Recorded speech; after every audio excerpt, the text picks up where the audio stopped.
একজন তরুণ ১৯৯১ সালে যার জন্ম আফ্রিকার উগান্ডার ক্যাম্পালায় বেড়ে উঠেছেন নিউ ইয়র্ক শহরে। এখন মাত্র ৩৩ বছর বয়সে দাপিয়ে বেড়াচ্ছেন নিউ ইয়র্কের রাজনৈতিক অঙ্গন। তিনি জোহরান মামদানি, যুক্তরাষ্ট্রের ডেমোক্রেটিক সোশ্যালিস্ট পার্টির একজন সদস্য। নিউ ইয়র্কের মেয়র পদের জন্য লড়ছেন। সম্প্রতি প্রাথমিক নির্বাচনে অ্যান্ড্রু কুয়োমোর মতো আলোচিত রাজনৈতিক নেতাকে হারিয়ে আলোচনার শীর্ষে উঠে এসেছেন। সম্ভাব্য মেয়র হিসেবে ব্যাপক জনপ্রিয়তা পাচ্ছেন। জোহরানের জীবনের গল্পটা এক অনুপ্রেরণার নাম। তার বাবা মাহমুদ মামদানি একজন বিশ্ববিদ্যালয়ের শিক্ষক। তার মা মীরা নায়ার একজন ভারতীয় ও পরিচিত নির্মাতা। তার ছোটবেলা কাটে উগান্ডার বন পরিবেশে, যেখানে ৫ বছর ছিল তার শৈশব। এরপর ২ বছর দক্ষিণ আফ্রিকায় কাটিয়ে ৭ বছর বয়সে বাবা মায়ের সঙ্গে চলে আসেন নিউ ইয়র্ক। ব্রঙ্কসের কঠিন শহুরে পরিবেশে বড় হন Zohran. Bronx High School of Science থেকে পাশ করে ভর্তি হন বোডোইন কলেজে। আফ্রিকানা স্টাডিজে স্নাতক ডিগ্রি অর্জন গড়ে তোলে তার জ্ঞানের বুনিয়াদ। ছাত্রজীবনে তিনি মিস্টার কার্ডামম নামের র্যাপার হিসেবেও পরিচিত ছিলেন। সেই সময় থেকে শুরু হয় তার মানুষের পাশে দাঁড়ানোর লড়াই। যুব সংগঠক, গৃহ ঋণ পরামর্শদাতা হিসেবে কাজ করেছেন। দারিদ্র্য ও অর্থনৈতিক সংকট মোকাবিলায় মানুষের পাশে থেকেছেন। ২০২০ সালে তিনি অ্যাস্টোরিয়া থেকে নিউ ইয়র্ক স্টেট অ্যাসেম্বলি নির্বাচিত হন, যেখানে তিনি প্রথম দক্ষিণ এশীয়, প্রথম মুসলিম ও প্রথম উগান্ডান হিসেবে ইতিহাস গড়েন। কিন্তু জোহরান শুধুমাত্র নাম ও পরিচয়ে সীমাবদ্ধ নন। তার কাজের কারণে তিনি আলোচিত।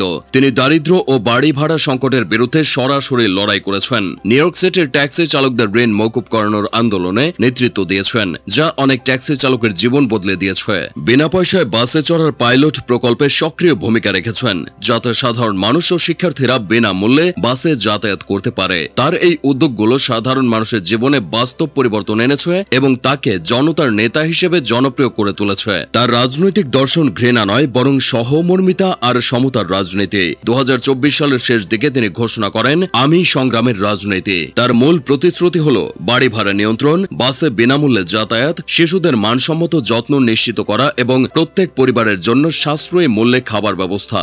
জোহরানের প্রচারাভিযান শুধু ভোটারদের মধ্যে নয়, দেশটির প্রগতিশীল ও সাহসী নেতাদের মনোযোগও আকর্ষণ করেছে। বার্নি স্যান্ডার্স ও আলেকজান্দ্রিয়া ওকাসিও-কোর্টেজের মতো বিশিষ্ট নেতারা তার পাশে দাঁড়িয়েছেন। তার প্রচারাভিযানে নানা ভাষার ছোঁয়া মেলানো হয়। বাংলা সিনেমার পাশাপাশি হিন্দি ক্লাসিক্যাল সংলাপ, আপনারা আমার সময়, আমি আপনাদের ব্যবহার করেন তিনি।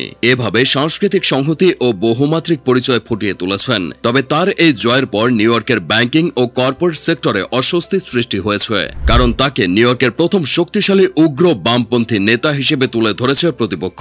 জোহরান বলেন, কম দাও বেশি করো, অর্থাৎ সামাজিক ন্যায় বিচার ও অর্থনৈতিক সাম্যের জন্য কঠোর ভূমিকা নেওয়ার পক্ষপাতী তিনি। তবে এখন তার সবচেয়ে বড় চ্যালেঞ্জ হল অভিজ্ঞতা সঞ্চয় ও নীতিমালা বাস্তবায়ন। আপনি কি মনে করেন, একজন ডেমোক্রেটিক সোশ্যালিস্ট নিউ ইয়র্কদের বদলে দিতে পারবেন? মন্তব্যে জানিয়ে দিন, ভিডিওটি শেয়ার করুন, আর চলুন দেখি কিভাবে জোহরান এই মহান শহরটিকে নতুন রূপ দিচ্ছেন।